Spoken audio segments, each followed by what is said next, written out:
She didn't deny it. She didn't confirm it. She didn't explain anything, and that's what made people nervous. When Teyana Taylor was asked the question everyone was waiting for, she did something no one expected. She stopped talking. No follow-up, no clarification, no statement later. Just silence. And in an industry where silence is louder than words, that decision triggered something bigger than rumors. Behind closed doors, conversations shifted. Phones stopped ringing. Meetings happened off the calendar. People weren't asking what happened anymore.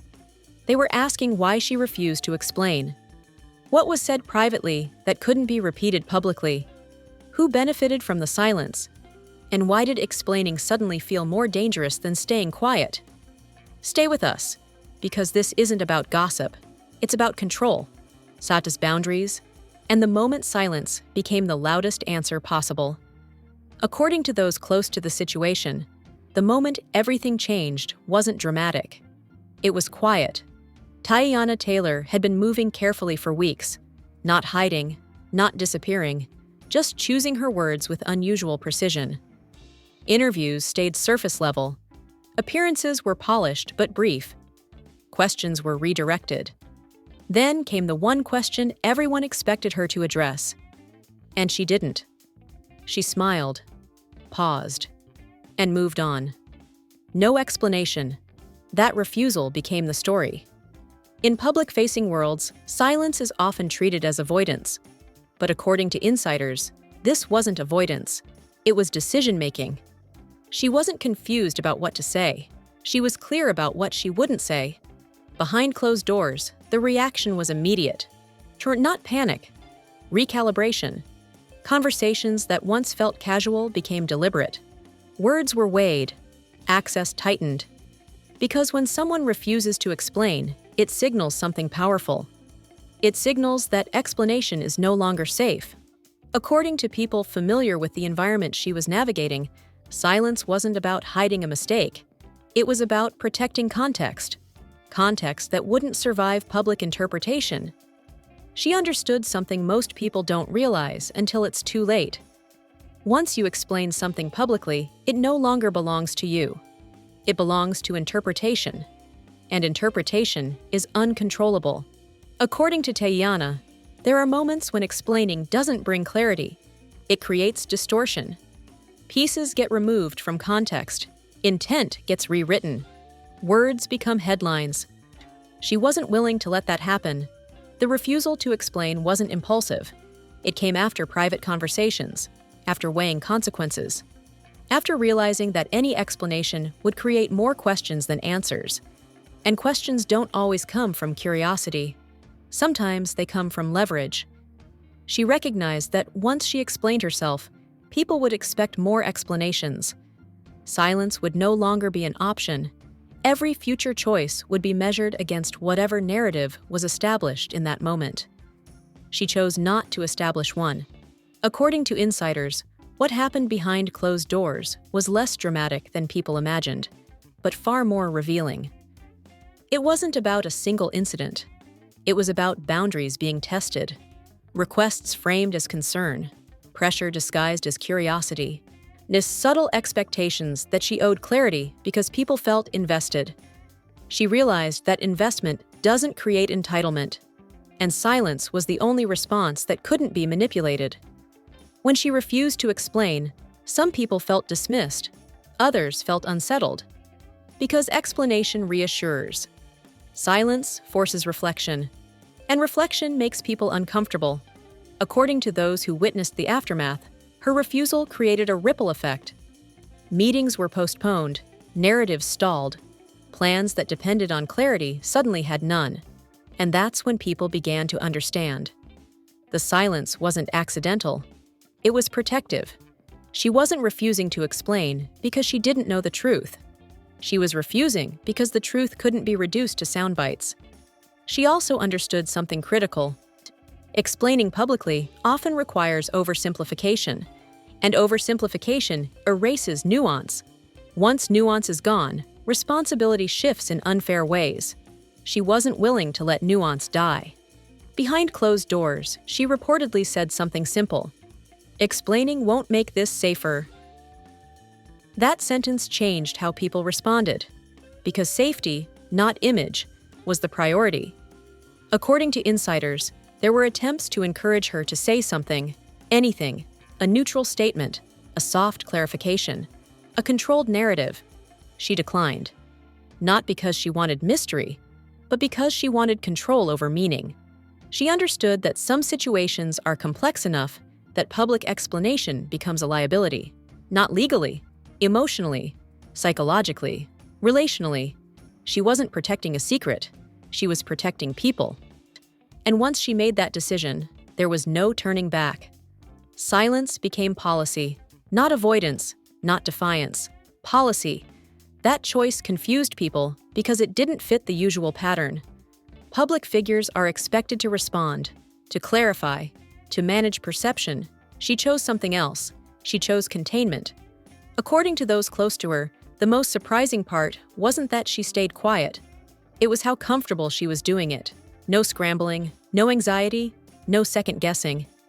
She had already accepted the consequences of silence and decided they were preferable to the consequences of explanation. Because once words leave your mouth, they don't come back. And some doors only close when you stop talking. The public didn't hear what happened behind closed doors, but they felt it. In the hesitation, in the pauses, so in the sudden absence of narrative. And that absence became louder than any explanation ever could. According to people close to Teyana Taylor, the decision not to explain wasn't about fear of backlash. It was about forecasting damage. She understood something early that others realized too late. Once you explain publicly, you don't control what part of the explanation survives. You control the words. You don't control the aftermath. And the aftermath was exactly what she was trying to avoid. Behind closed doors, she reportedly walked through every possible scenario. What happens if she gives a short statement? What happens if she addresses it fully? What happens if she tries to clear things up? Every version led to the same outcome. More noise, more interpretation, more pressure.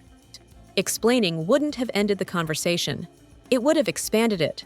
According to insiders, the situation she was being asked to explain wasn't simple enough for a headline. It involved timelines, intentions, private conversations, and context that couldn't be summarized without being distorted. Once distortion begins, control disappears. She knew that. She also understood how explanations shift responsibility. Once you speak, people stop listening for understanding and start listening for flaws. Words get dissected. Tone gets analyzed. Intent gets questioned. Even clarity becomes suspicious. She didn't want to step into that trap.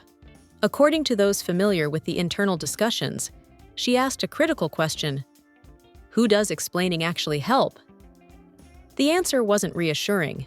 It wouldn't protect her. It wouldn't protect the people involved. It wouldn't bring closure. It would satisfy curiosity, temporarily. And temporary satisfaction wasn't worth permanent consequences. She also recognized something else. Explaining invites counter-explanations. Once she spoke, others would feel entitled to respond, to reinterpret, to challenge. Silence keeps the door closed. Explanation opens it, and once opened, it's impossible to shut again. According to Teyana, silence wasn't passive, it was preventative. She saw how quickly narratives evolve once they're fed. One statement becomes 5 interpretations. 5 interpretations become 10 opinions. Opinions harden into assumptions. Eventually, assumptions turn into facts. She refused to contribute to that cycle. People around her suggested controlled messaging, strategic wording, carefully crafted statements that reveal nothing while appearing transparent. She rejected that too, because performative transparency is still exposure. And exposure was the risk. She didn't want to manage perception. She wanted to limit harm. According to insiders, the more pressure she felt to explain, the clearer it became that silence was the right choice. Pressure doesn't come from care alone. It comes from interest. And interest often comes with agendas. She wasn't interested in serving agendas. She was interested in containment. Containment doesn't mean suppression. It means keeping something from spreading beyond its capacity to be handled responsibly. She knew that once the situation went fully public, it would no longer be treated with care. It would be treated with appetite. People would consume it. And consumption doesn't respect nuance.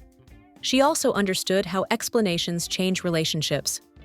Once something private is made public, the people involved stop being people. They become roles in a story: victim, villain, hero. She refused to assign those roles because real situations don't fit clean narratives. Explaining would have forced simplification, and simplification would have created sides. She didn't want sides. She wanted resolution, and resolution doesn't always come from talking. Sometimes it comes from not feeding something. According to those close to her, she also considered the long-term impact, not just immediate headlines, but future consequences. How words said today could be replayed years later, stripped of context. Silence ages better than statements. Statements expire. Silence endures. She was thinking years ahead. She knew that once you explain publicly, you're expected to remain consistent forever, even as understanding evolves. She didn't want to lock herself into a version of the story that might not reflect growth, healing, or future clarity. Silence left room for that. According to Teyana, explaining would have given people the illusion of ownership over something that wasn't theirs to own. She wasn't willing to give that up. The pressure intensified when people realized she wouldn't budge. Silence frustrates systems built on reaction. It disrupts cycles that rely on content. And that disruption made people uncomfortable. But discomfort isn't danger. Misrepresentation is. She chose the lesser cost. According to insiders, one moment solidified her decision. She was told that staying quiet would look bad. Her response was simple: looking bad is temporary. Explaining the wrong thing lasts forever. That ended the conversation. She accepted the narrative risk. She accepted speculation. She accepted misunderstanding, because she refused to accept loss of control over meaning. She understood that once something is explained publicly, it stops belonging to the person who lived it. It becomes communal. She wasn't ready to make it communal. Not yet. Maybe not ever. And that's when people finally realized. This wasn't silence because she didn't know what to say. It was silence because she knew exactly what would happen if she did. According to people familiar with what happened behind closed doors, the push for Teyana Taylor to speak didn't come from one place. It came from everywhere, not loudly, not aggressively, but persistently. So requests arrived framed as help, as guidance, as concern. People suggested wording, offered edits, proposed angles. Everyone seemed to have a version of what she should say, and each version shared one thing in common. None of them were fully true. They were manageable. She was encouraged to simplify, to remove nuance, to present a version that could travel cleanly through headlines without friction. But simplification came with a cost. It required erasing context. According to insiders, the most common suggestion was a neutral clarification. Something short, something vague, something that would calm speculation without revealing details. She declined, because vague statements invite interpretation, and interpretation invites escalation. Another suggestion was emotional transparency, sharing feelings, expressing vulnerability, letting people understand where she was coming from. She declined that too. Not because she wasn't emotional, but because emotional transparency in public spaces often becomes spectacle. Vulnerability gets mined for reaction. She didn't want reaction. She wanted containment. Some suggested addressing it indirectly, letting others speak, allowing narratives to form through proxies. She refused, because indirect communication removes accountability. And once words leave your mouth through someone else, they no longer reflect intention. She wasn't willing to lose ownership of meaning. According to those present in these conversations, the pressure intensified when people realized she wouldn't compromise. Silence isn't threatening at first, until it disrupts momentum. Her refusal stalled plans. Campaigns paused. Timelines shifted. Some narratives waited for clarity that never came. And waiting made people uneasy. Because in systems built on reaction, silence is destabilizing. She understood that discomfort was part of the process. She wasn't interested in comforting systems. She was interested in protecting reality. The most revealing moment came when someone asked her directly, "What's the harm in just saying something?" Her answer was immediate. "Once I say something, it stops being mine." That sentence ended the discussion. She understood that speaking publicly doesn't just inform, it transfers ownership. Once something is explained, it belongs to interpretation, to debate, to memory without context. She wasn't willing to let that happen. According to insiders, there were also attempts to frame silence as risky. She was warned that people might assume the worst, that narratives could turn hostile, that silence might look like admission. She listened, and still refused, because she knew something others didn't want to admit. Narratives form whether you speak or not. The difference is whether you feed them. She chose not to. She also recognized that explaining would have forced her to draw lines she didn't want to draw publicly. Assign responsibility, define moments, clarify roles, and real situations rarely benefit from that exposure. Public explanations demand villains and victims. They require closure that reality doesn't always provide. She wasn't willing to manufacture closure for consumption. She also knew that once she explained, she'd be asked to explain again. And again. Each new question would dig deeper, pry further, demand more detail. Silence stops that cycle before it starts. According to Teyana, refusing to explain wasn't about avoiding accountability. It was about refusing simplification. She wasn't hiding from responsibility. She was protecting complexity. Complexity doesn't survive public appetite. It gets flattened. She also noticed how quickly concern turned into impatience. The longer she stayed quiet, the louder the demand for answers became. That demand revealed something important. This wasn't about understanding. It was about access, and access is not owed. According to those close to her, she made peace with the idea that some people would never understand her choice, and that was okay. Understanding requires listening. Access requires permission. She wasn't granting permission, she was setting limits. The pressure reached a point where silence itself became a statement, and people began reading into it what they wanted. She let them. Because once you start correcting interpretations, you're trapped in a cycle you can't control. She chose consistency instead. Day after day, she remained unchanged. No reactive posts, no indirect responses, no addressing rumors, just presence. That steadiness unsettled people more than any explanation would have. Because steadiness suggests confidence, and confidence doesn't need defense. According to insiders, one of the most surprising things was how comfortable she became with being misunderstood. She didn't spiral. She didn't second guess. She didn't seek reassurance. She had already decided what mattered: protecting people over perception, preserving context over clarity, choosing restraint over reaction. She understood that the moment she explained, she'd be negotiating truth with appetite, and appetite doesn't negotiate fairly. So she refused. Not loudly, not dramatically, just firmly. And that firmness revealed something uncomfortable. Silence wasn't a lack of response. It was the response. At first, people treated Teyana Taylor's silence like a problem that needed fixing. They assumed it was temporary. They assumed it would crack. They assumed pressure would eventually win. But then something unexpected happened. Nothing. Days passed, then weeks, and the silence didn't bend. According to people watching closely, that's when the tone changed. What started as curiosity turned into caution. What felt like entitlement shifted into restraint. Because silence that lasts isn't avoidance, it's resolve. Behind closed doors, conversations adjusted, questions softened. The urgency to get a statement faded. Not because answers were found, but because it became clear none were coming. And that realization carried weight.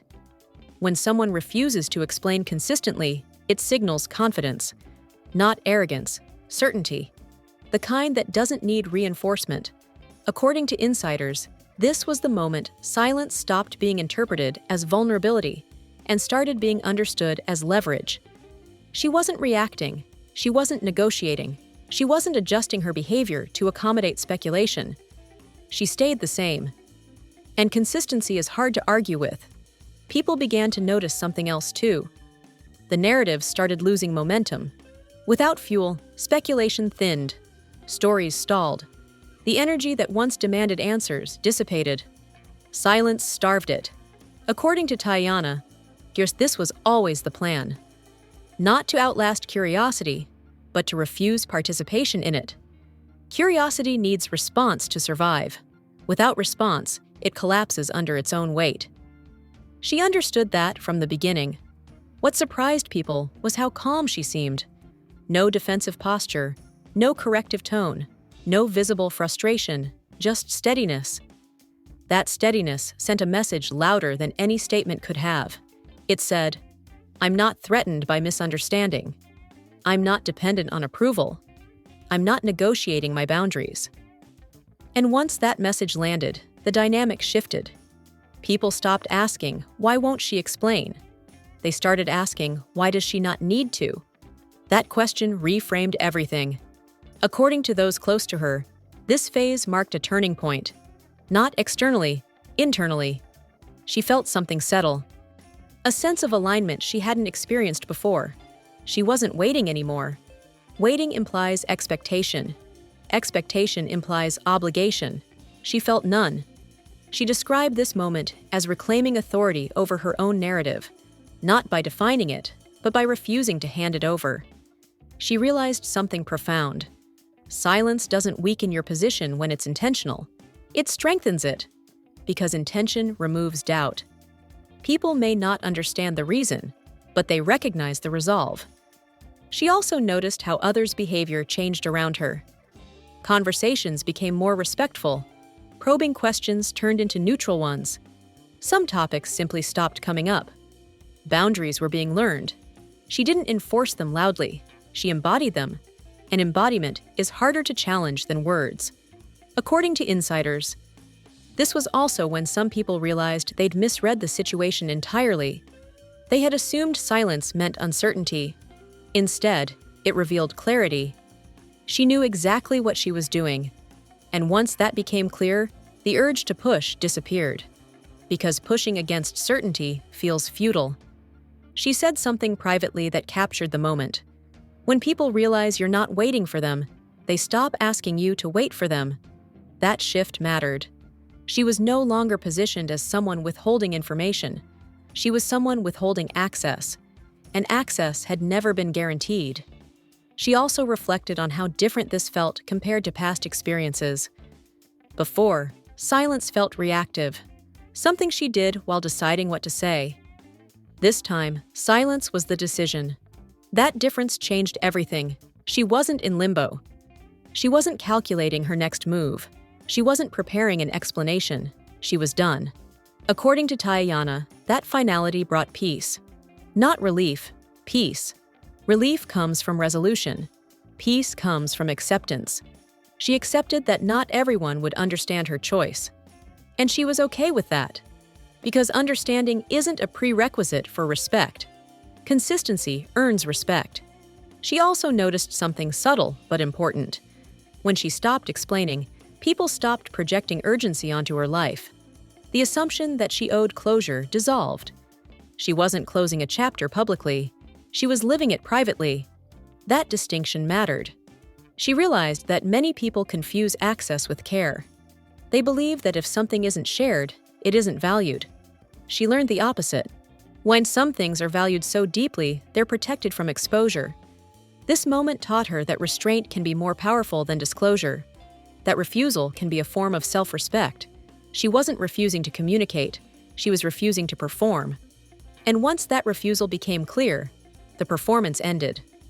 According to those close to her, the silence eventually became normalized. It stopped being a story. It stopped being a mystery. It simply became how things were. And that normalization was the real victory. Because once silence is normalized, it no longer invites speculation. It invites acceptance. She didn't need people to agree with her. She needed them to stop expecting her to explain herself. And they did. Not because she convinced them, but because she stayed consistent long enough that resistance felt unnecessary. She ended this phase with a quiet realization. The loudest boundaries don't shout. They don't argue. They don't explain. They remain. And her silence remained. By the time the noise died down, one thing became clear to those paying attention. Teyana Taylor wasn't staying quiet to avoid consequences. She was staying quiet to contain them. According to people close to her, the silence wasn't guarding a single secret. It was guarding a system of relationships, conversations, and decisions that could not survive public translation. What was being protected wasn't scandal. It was context. She understood that context is fragile. Once it's exposed to public interpretation, it gets flattened. Nuance disappears. Intent gets reassigned. Meaning becomes negotiable. And some meanings aren't meant to be negotiated. Behind closed doors, she had already seen how quickly private moments lose their integrity once they become public artifacts. A sentence becomes a headline. A pause becomes suspicion. A boundary becomes a narrative. She didn't want that cycle again. According to insiders, the silence protected people who didn't choose visibility. Conversations that were never meant for performance. Decisions that were made responsibly but would appear confusing without full context. Explaining would have required simplifying those realities. Simplification would have required sacrifice. And she wasn't willing to sacrifice people to satisfy curiosity. She also recognized that public explanations create unintended victims. Even when intentions are good, clarity often comes at someone else's expense. Someone gets misunderstood. Someone gets blamed. Someone gets reduced. High silence avoided that. She wasn't protecting herself alone. She was protecting everyone involved from becoming characters in a story they didn't agree to tell. According to those who understand how these situations unfold, this kind of restraint is rare. Most people explain because explanation feels like control. But explanation actually gives control away. Once a story is public, it no longer belongs to the person who lived it.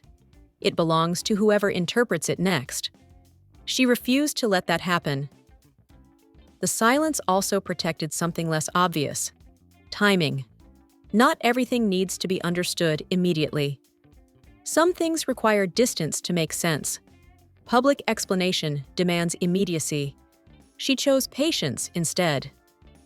According to Teyana, some truths need time to settle before they can be spoken responsibly. Speaking too early doesn't clarify. It confuses. It locks people into positions they may later regret. She wasn't interested in locking anyone in. She also knew that public explanations create records. Records that live forever. Records that don't evolve as understanding evolves. Silence leaves room for growth. It allows space for perspective to change without contradiction. She valued that flexibility. People assumed the silence was about hiding consequences. In reality, it was about preventing collateral damage. She understood that once something is explained publicly, it invites judgment not just of actions, but of motives. And motives are the easiest thing to misread, especially from the outside. According to insiders, there were moments when she almost spoke, when the pressure peaked, when the temptation to clear things up felt strong. But every time she revisited the decision, the answer was the same. Explaining would cost more than it would give. She also noticed how silence filtered people around her. Those who respected it stayed. Those who demanded access drifted away. That told her everything she needed to know. Silence became a litmus test, not for loyalty, for respect. She realized that people who truly cared didn't need explanations. They trusted her judgment. They understood that boundaries aren't walls, they're signals. Signals of what matters. She said something privately that captured the heart of it all. If explaining helps you feel better, but hurts someone else, it's not clarity. It's compromise. She refused to compromise on that level. The silence also protected her future. Once you explain something publicly, you're expected to live inside that explanation forever. Any deviation becomes suspicious. She didn't want to build a future constrained by a past narrative. She wanted room to move. According to Teyana, silence preserved possibility. It kept doors open. It avoided cementing a story that might not reflect how things unfold later. Public narratives are rigid. Real life isn't. She chose real life. As time passed, the silence did something unexpected. It stopped feeling heavy. It became neutral. Then it became normal. And that normalization confirmed she'd made the right choice.